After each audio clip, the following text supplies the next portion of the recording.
नमस्कार, मी विद्या ST. Farms असोसिएटमध्ये आपलं खूप खूप मनापासून स्वागत आहे. विद्या एस.टी. फार्म्स असोसिएट हा माझा फेसबुक पेजचं नाव आहे आणि माझा कंपनीचं पण मी स्वतः माझी कंपनीसुद्धा तयार केलेली आहे. तर आणि यूट्यूब चॅनल पण आहे माझा. तर माझ्या खूप दिवसापासून मी खूप वेगवेगळे लोणच्याचे प्रकार बनवत आहे.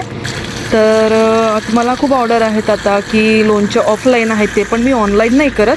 पण आता माझी ही पहिली सुरुवात आहे की मी आता ऑनलाईन पण सेलिंग करत आहे. तर मला ऑर्डर असल्यामुळे आज मी 50 किलो आंबा घेऊन आले आणि त्या आंब्याला मी छानपैकी पाण्यामध्ये टाकून त्यांना 2-3 तास ठेवत आहे. कारण त्यातला जो उष्णता असतो आणि काही डस्ट वगैरे असतात तर ते निघायला पाहिजे. कारण सेलर जे लोक असतात तर आंबा जो जास्त दिवस टिकायला पाहिजे म्हणून त्याला खूप पावडर वगैरे लावलेलं असतं. तर ते पाण्यामध्ये 1-2 तास ठेवलं की ते निघून जाते छानपैकी.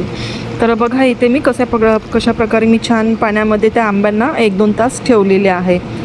तर आणि 1-2 तास ठेवल्याच्या नंतर मग आपल्याला तो आंबा छान धुवून काढायचा आहे. तर समोर आपण बघू की कशा प्रकारे आपण त्या आंब्याला कसं व्यवस्थितपणे छान धुवून काढायचं. तर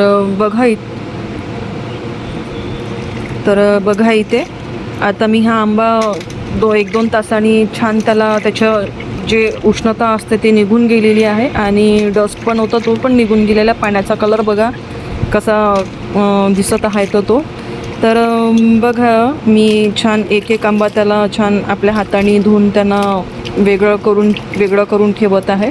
कारण वेगळं करून ठेवणं, पाण्यातून काढणं, त्यातलं मॉइश्चर जो पाण्याचा अंश नाही राहायला पाहिजे तो आणि पूर्ण निघून सोक व्हायला पाहिजे आंब्याचं. कारण असं आहे की त्याला पाण्याचा बी अंश लागला किंवा पाण्याचा अंश असला किंवा काही असलं तर आंब्याचं लोणचं जास्त दिवस टिकत नाही, लवकर खराब होतो. तर ही एक मोठी रिस्क असतो. कारण पाण्याचा मॉइश्चर नाही राहायला पाहिजे. तर मी हे धुवून काढून त्यांना 10-15 मिनटं किंवा अर्धा तास मी त्याला हवेत ठेवत आहे. तर बघू शकता इथे मी कसं त्यांना पूर्ण पाण्यातून काढून त्यांना सोकून पूर्ण हे केलेलं आहे. त्याला पाणीसुद्धा काहीच नाही आहे. तर इथे मी आता आंबे फोडायला घेतलेले आहे. तर बघू शकता मी कशा पद्धतीने इथे आंबे फोडत आहे आणि त्यातली बी वेगळी आणि जी आंब्याची फोड आहे ती वेगवेगळी करून ठेवत आहे ना. आंबे मी स्वतःच फोडत आहे आणि बघू शकता इथे, कारण आंबे फोडणं पण खूप महत्त्वाचं असते आणि खूप मेहनतीचं काम असतो. कारण ती खूप हार्ड असल्याने हाताचे पण बेहाल होत असतात. तर बघू शकता इथे कशा प्रकारे मी पूर्ण आंबे फोडून एका याच्यामध्ये फोडी जमा करून करत आहे आणि आंबे फोडून झालेले आहेत माझे इथे. तर समोरची प्रक्रिया इथं आपली आता काय आहे की आता यांना हळद मीठ लावून आपला रात्रभर ठेवायचं आहे. कारण रात्रभर ठेवलेलं त्यातला जो पाणी असते ते वेगळं निघून जातो. तर बघू शकता इथे मी हळद मीठ लावलेली आहे आणि हे हळद मीठ लावून मी रात्रभर ठेवणार आणि उद्या सकाळी मी यांना काढून 2-3 तास ऊन देणार. कारण ऊन देणं जरुरी आहे, उन्हामध्ये ठेवणं. कारण त्यातला जो मॉइश्चरपणा असतो तो निघून जायला पाहिजे आणि मॉइश्चर निघलं की तो पूर्ण होऊन जाते. तर बघू शकता इथे मी दुसऱ्या दिवशी सकाळी उन्हामध्ये वाळवत ठेवलेलं आहे. काही परड्यामध्ये ठेवलेलं आहे, काही चटईवर टाकलेले आहेत आणि यांना 1-2 तास मी उन्हामध्ये ठेवणार. कारण त्यातलं जे पाण्याचं जे अंश नाही राहायला पाहिजे, ओलावा नसायला पाहिजे, तर तो चांगला सोकून जायला पाहिजे. तर त्यानंतर मी इथे मसाला तयार करत आहे आणि मी मसाला तयार करतो. मी माझ्या स्वतःचाच मसाला यूज करते. मी मार्केटचा मसाला मी नाही टाकत. कारण मार्केटच्या मसाल्यापेक्षा मला स्वतः घरचा मसाला टाकणं खूप बेस्ट वाटते. कारण हा टेस्ट वेगळी आणतो, आपली स्वतः घरच्या लोणच्याची टेस्ट आणतो, मार्केटच्या लोणच्याची टेस्ट नाही. आणि मी स्वतः तयार करते लोणच्याचा मसाला. तर बघू शकता इथे माझा सगळा मसाला, लसूण आहे मसाला आणि हे माझं फल्लीचं तेल आणि आणखी एक मेन म्हणजे मी 3 प्रकारच्या तेलात लोणचं बनवते. तर बघू शकता इथे माझ्या पूर्ण पोळी उन्हातून काढून मी आणलेल्या परड्यामध्ये टाकलेल्या आहेत. पूर्ण याच्यातला ओलावा निघून गेलेला आहे. ओलावा म्हणजे काहीच नाही आहे त्याच्यामध्ये. छान त्या पोळी सोकलेल्या आहेत. तर मी ह्या पोळी आता घेऊन आता एका याच्यामध्ये टपामध्ये टाकलेल्या आहेत. हा माझा मसाला, राई डाळ आहे, मी स्वतः मसाला बारीक केलेला आहे. माझा लसूण वगैरे त्याचा मसाला पण तयार आहे. सोप वगैरे, मिरे वगैरे हे वेगळं टाकायचं हे ठेवलेलं आहे आणि तेलसुद्धा इथं माझं थंड झालेलं आहे.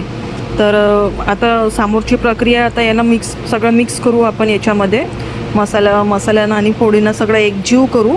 एकजीव झालं की म्हणजे कसं एकजीव होणं गरजेचं आहे. तर बघू शकता मी इथं सगळं मिक्स केलेलं आहे, सगळं एकजीव केलेलं आहे. तर आणि मी हाताचा वापर नाही करत, कारण काही काही लोकांना हात जे टाकतो तर हाताचा आपण वापर करतो ते नाही आवडत कोणाला. तर मी इथं आणि चम्मच पण यूज करते, तर तो पण कोरडा, ओलावा नसतो त्याला. आणि सगळं व्यवस्थित मी माझ्या पद्धतीने सगळं व्यवस्थित करतो. आणि माझं लोणचं हे खूप टेस्टी पण असतात. आणि मी स्वतः सांगते, स्वतःच्या नाही पण माझ्या जे माझ्याकडून घेतात ते सुद्धा, त्यांनासुद्धा माझं बनवलेलं माझ्या हातचं बनवलेलं लोणचं खूप आवडतात. आणि मला कमीत कमी 5-5 किलोच्या सुद्धा ऑर्डर असतात. आणि वेगवेगळ्या प्रकारचे वेगवेगळ्या तेलामध्ये बनवतात. माझ्या फल्लीचं पण आहे, सोयाबीनचं पण तेलातलं आहे. आणि कारण एकच लोकांना, काही लोकांची खूप डिमांड असतात की आम्हाला सोयाबीनच्या तेलातलं पाहिजे, कोणी म्हणतात आम्हाला फल्लीच्या तेलातलं पाहिजे आणि सरसूच्या तेलात. तर असे मी 3 तेलातलं लोणचं बनवतात. ह्याची प्राईस पण थोडी वेगवेगळी आहे.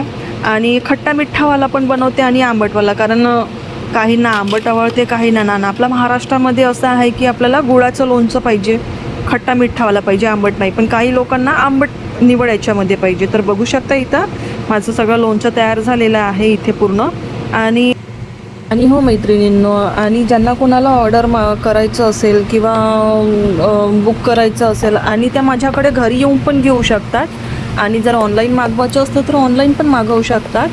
तर हा माझा पहिलाच व्हिडिओ मी अपलोड करत आहे. तर माझ्या काही बोलण्यात वगैरे काही चूक झाली असेल तर मला माफ करा. धन्यवाद.